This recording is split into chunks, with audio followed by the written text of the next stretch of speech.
कुछ बच्चे जवाब दे रहे हैं, यार बीकानेर बहुत छोटा था यार, तुम लोग इतना ही नहीं पढ़ के यार, तुम्हारा कैसे काम चलेगा यार।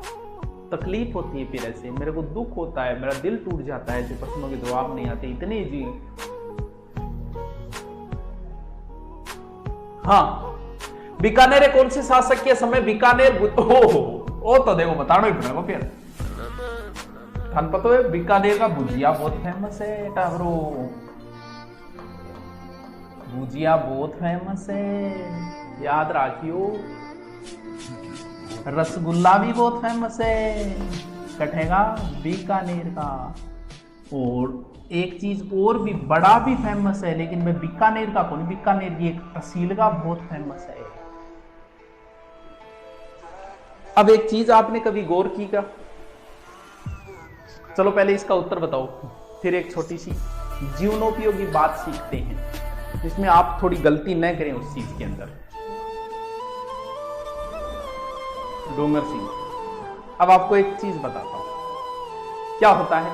अब आप कहोगे सर बीकानेर का भुजिया फेमस है, फेमस है, आप देखना विदेशों में जाते हैं बीकानेरी भुजिया, कभी खा के देखना, आनंद आ जाएगा, खाने के बाद पता चलेगा कि सच में बीकानेर भुजिया। रसगुल्ला भी फेमस है और बड़ा डूंगर सिंह जिन्होंने डूंगर, आप कभी थे बीकानेर कभी जानो है नहीं तो बस कन्फर्म रुकेगी डूंगरगढ़ तहसील में, बीकानेर पहली तहसील आओगे तो डूंगरगढ़ का बड़ा भी बहुत फेमस है।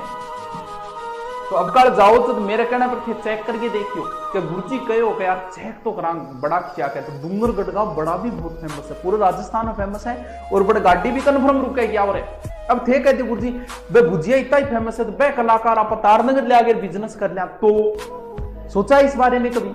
रसगुल्ला बीकानेरा फेमस है, अलग अलग जगह की चीज अलग अलग फेमस है, तो बन आपा लिया हुआ तो ऐसा काम नहीं होगा। क्योंकि आप अगर कोई कार्य प्रकृति विरुद्ध करते हो ना तो उस कार्य में आपको सफलता नहीं मिलेगी।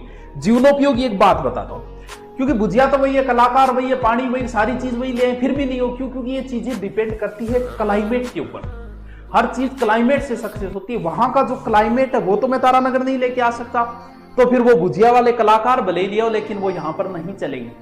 जैसे एक बार की तो वार्तावरण तहसील में एक आवासी चाली मुर्गा फार्म खोलनी, कोई सक्सेस को नहीं है, 1% कोई होया तो होया, बाकी को नहीं होया। अभी एक फैशन और चल रही है, लोग 15-20 लाख खतरा होगा प्रत्येक आदमी मन में कि अब मछली फार्म खोल लेंगे, मछली फार्म लगाओ 15-20 लाख भी लगा बैठे, लास्ट में सक्सेस होने नहीं है। अब आप कहोगे सर आप पहले ही कैसे घोषणा कर सकते हो सक्सेस नहीं? इसलिए कर रहा हूं मैं, ऐसा कार्य आप में से कोई करने की सोच रहा है तो सोचा करो पहले कि सक्सेस हो सकते हैं कि नहीं। क्यों नहीं हो सकते? क्यों? क्योंकि मछली उत्पादन के लिए आप पानी ला सकते हो, टैंक बढ़ा सकते हो, लेकिन क्या मछली के लिए जो क्लाइमेट चाहिए वो क्लाइमेट यहां ले आओगे क्या? क्लाइमेट नहीं ला सकते। मुर्गा फार्म में यहां कोई सक्सेस क्यों नहीं हुआ?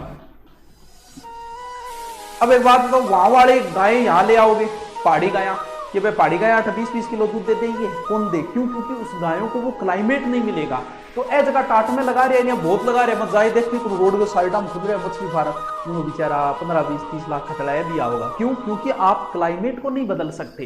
ये क्लाइमेट जो उनको चाहिए वो क्लाइमेट कहां से ले आओगे? पानी ले आओगे, सब चीजें ले आओगे, खाने को सामान लिया होगा, लेकिन जब तक क्लाइमेट नहीं मिलेगा तब तक सफलता नहीं मिल सकती। तो इन भुजिया इनको वही बात है, इसे जीवन में भी अपनाना, प्रकृति विरुद्ध आप कार्य नहीं कर सकते। यहाँ तो सेव लिया लगा ले, सेव लाग जाओगे, जहां जम्मू कश्मीर है सेव थारेट लगा लो, क्यों को लागे? क्योंकि जम्मू वाला क्लाइमेट नहीं ला सकते आप यहाँ पर, इस वजह से नहीं लगेंगे वो। बाकी सेव माटी है, सब कुछ है, लेकिन नहीं लगेंगे। तो यहाँ फिर नारियल और लियो केरल लगा लियो थे, घनी इनकम है। 8 नारियल केरल में नारियल एक मिले 2 रुपया को, 8 वो एक नारियल मिले 60 रुपये, वो बिजनेस कर लियो। क्यों? क्योंकि वो क्लाइमेट आपको नहीं मिल पाएगा। इसलिए बिजनेस में इस चीज का हमेशा ध्यान रखना। चलो बहुत से लोगों समझ में आई होगी। तो क्लाइमेट पे डिपेंड करती है ये चीजें। वह भुजिया कलाकार ने बैठ लिया हुआ तो भी सफलता नहीं मिलेगी। चलो अब कहीं हाथ जोड़े बोल गुजिया बात काम नहीं बताइए, मैं टाट में खाली हूं अरब ने। हाँ चलो, पृथ्वीराज राठौड़ को डिंगल का हेरोस किसने बताया? ओह, डिंगल का हेरोस बताइए। पृथ्वीराज राठौड़ भाई साहब शानदार कवि है ये पृथ्वीराज राठौड़। ऐसे व्यक्ति है जिन्होंने अपनी मृत्यु से पहले ही घोषणा कर दी थी, बोले उस तारीख को इतना बजे यहां पर मेरी मृत्यु हो जाएगी। बहुत बड़े भक्त थे यार कृष्ण के। वेली किशन रुक्मणीरी, इन्होंने ही तो लिखा था, वेली किशन रुक्मणीरी।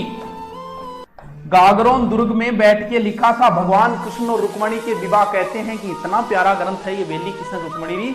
इस ग्रंथ को चढ़ाने के लिए रणछोड़ मंदिर यानी गुजरात जा रहे थे भगवान कृष्ण के चरणों में चढ़ाने के लिए। तो कहते हैं कि भगवान कृष्ण स्वयं भेष बदल के आए थे इस ग्रंथ को सुनने के लिए। इतना फेमस ग्रंथ है वेली किशन। पृथ्वीराज राठौड़ मुगल दरबार में रहते थे अकबर के वहां पर एक और कवि भी रहता था दुर्साडा। तो जाहिर सी बात है कि ये ग्रंथ लिखेंगे तो सबसे पहले उनका दोस्त ही पड़ेगा दुर्साडा। तो दुर्साडा ने कहा कि ये तो 5वां वेद है भाई साहब, 19वां पुराण है, क्योंकि 4 वेद है 18 पुराण है, तो 5वां वेद और 19वां पुराण है वेली किशन रुक्मणीरी ग्रंथ। बहुत फेमस ग्रंथ है ये। कभी अपन क्या पढ़ी जाए, डिंगल भाषा में लिखे हुए।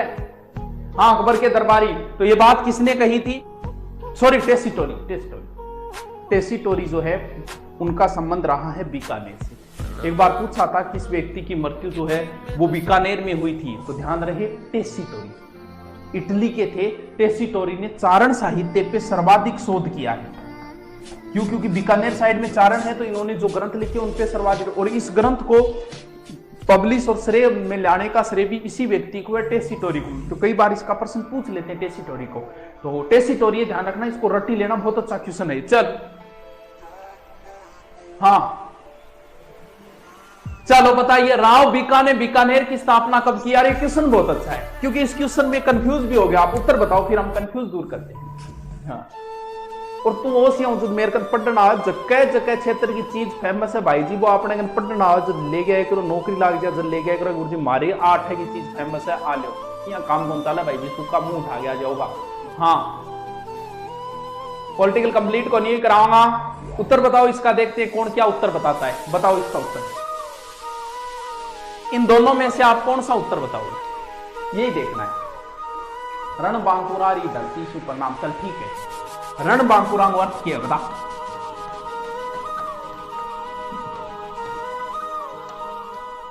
रण बांकुरा को अर्थ बता दे मन तो। एक बार प्रश्न पूछ लिया था, इनकलाब जिंदाबाद का क्या अर्थ है? क्योंकि बोला तो इनकलाब जिंदाबाद आगे खड़े हो गए। अब वो कौन मेरे इनकलाब जिंदाबाद को अर्थ किया भाई, एग्जाम में पूछा था ये कि इनकलाब का क्या अर्थ होता है। कौन मेरो बहुत सा ने कौन मेरो कि इनकलाब का अर्थ क्या होता है। चल बता, रण बांकुरा का अर्थ क्या होता है? हाँ, पित्तल बोले पृथ्वीराज राठौड़ ने, पातल बोले महाराणा प्रताप ने। इसका उत्तर बताना क्या होगा?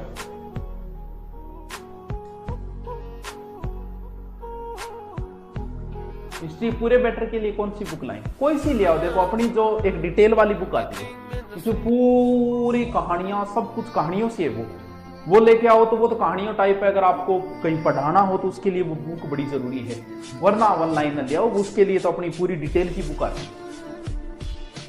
क्या उत्तर कर रहे हैं? इसका उत्तर क्या कर रहे हैं? उन उत्तर कौन बता रहे, बाकी सो क्यों बता रहे?